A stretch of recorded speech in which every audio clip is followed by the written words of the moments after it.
Hello guys, আসসালামু আলাইকুম। শুভ বলেছেন তুই আমরা গতকাল এখানে একটা ছাই বসেছি। তো এই ছাইতে কতগুলো মাছ বাঁচছে, তো আপনার সাথে এটাই শেয়ার করবো আজকে। তো আপনার সবাই ধৈর্য সহকারে ব্লগটা দেখতে থাকেন। তো আজকে ব্লগটা অনেক ইন্টারেস্টিং চলেছে। তো আমরা কতগুলো মাছ পেয়েছি, আজকে কতগুলো কাজ করতে হবে সব কিছু আপনাদের সাথে শেয়ার করবো।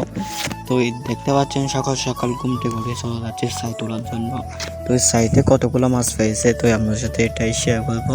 তো দেখতে পাচ্ছেন আজকে এমন একটা জ্বর আসে নাই সকাল সকাল। তো কালকে মতন আজকে জ্বর আসে নাই। তো জ্বর যদি আসতো আজকে খাল থেকে দাবু ধরতাম। তো আজকে জ্বর আসে নাই। তো জ্বর না আসার কারণে আমরা গরুর জন্য ঘাস কাটতে হবে।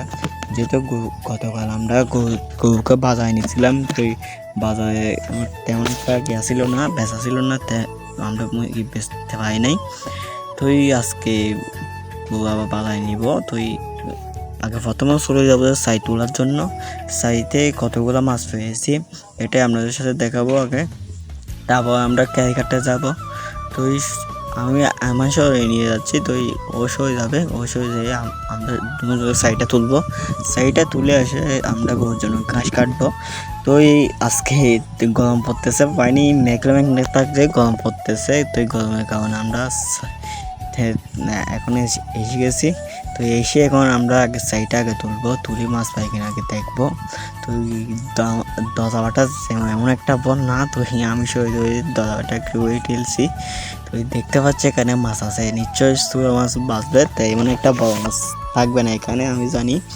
তো ছোটো মাছ বাঁচলে বাঁচতে পারে। তো এই মাছগুলো নিশ্চয়ই গিয়া থেকে আসছে, মানে নিচের থেকে আসতে আমাদের এখানে বলে ওজন্তি হয়ে এসছে। তো কতগুলো মাছ পেয়েছি আমার সাথে এটাই শেয়ার করবো। দেখতে পাচ্ছেন তেমন একটা মাছ পাই নাই, 28টার মতন হবে এরকম এদি। তো মানে কালকে এই পর্যন্ত 5 বছর ওটা তুলছি, তেমন একটা মাছ পাই নাই, এই কোম্পানি পাইছি।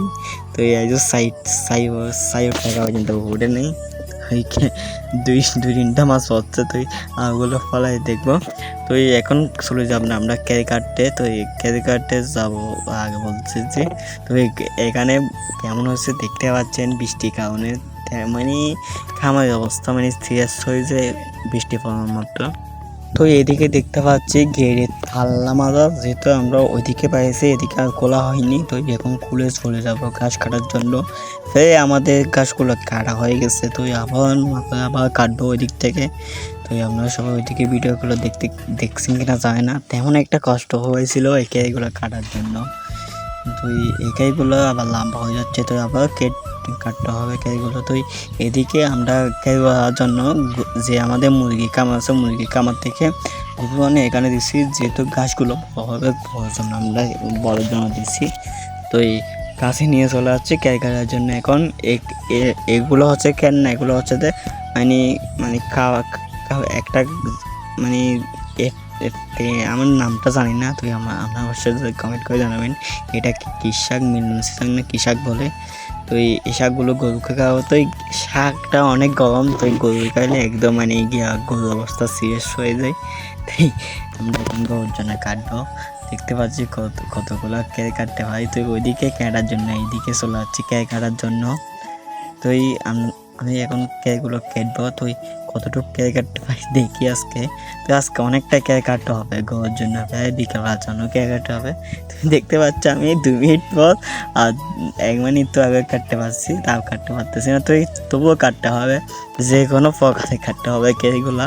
তো আপনারা সবাই আমাকে সাপোর্ট করে আসবেন। তো আপনারা সবাই ভিডিওগুলো দেখবেন। তো আপনাদের জন্য ভিডিওগুলো বানাই, আপনারা যদি না দেখেন কে দেখবে জানি না। অবশ্যই কমেন্ট করে জানাবেন। আপনাদের এই কমেন্টগুলো পড়তে অনেকটাই ভালো লাগে। তো আপনারা অবশ্যই কমেন্ট করে জানাবেন কেমন হচ্ছে আমাদের ব্লগগুলো। তো এই ছিল আজকে ব্লগ।